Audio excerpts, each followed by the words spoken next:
আপনি কি প্রতিদিন চেষ্টা করেও টাকার কষ্ট থেকে বের হতে পারছেন না? মাস শেষ হওয়ার আগেই কি পকেট খালি হয়ে যায়? আজকের এই ভিডিওর কথাগুলো শেষ পর্যন্ত শুনুন।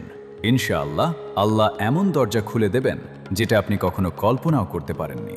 অনেক মানুষ আছে দিনরাত কষ্ট করে পরিশ্রম করে ও রিজিক মিলাতে পারে না। সংসারের দায়িত্ব, ঋণের বোঝা, সন্তানের ভবিষ্যৎ সব মিলিয়ে মনে হয় জীবনটা বোঝা হয়ে গেছে। কিন্তু জানেন কি, রিজিক কমে যাওয়া মানে আল্লাহ আপনাকে ভুলে যাননি। আল্লাহ তাআলা কুরআনে বলেন, আল্লাহ যাকে ভালোবাসেন তাকে অগণিত রিজিক দান করেন।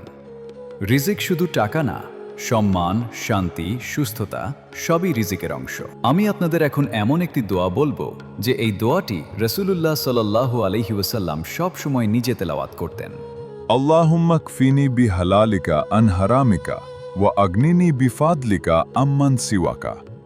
অর্থাৎ, হে আল্লাহ, তুমি আমাকে হালাল দ্বারা হারাম থেকে বাঁচাও এবং তোমার অনুগ্রহে অন্যের মুখাপেক্ষী হাওয়া থেকে মুক্ত করো। এই দোয়াটা কিভাবে পড়বেন আপনাদেরকে সেটা শিখিয়ে দিচ্ছি।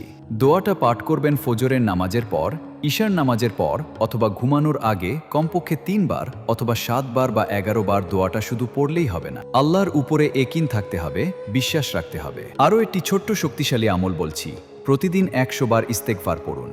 আস্তাগফিরুল্লাহ।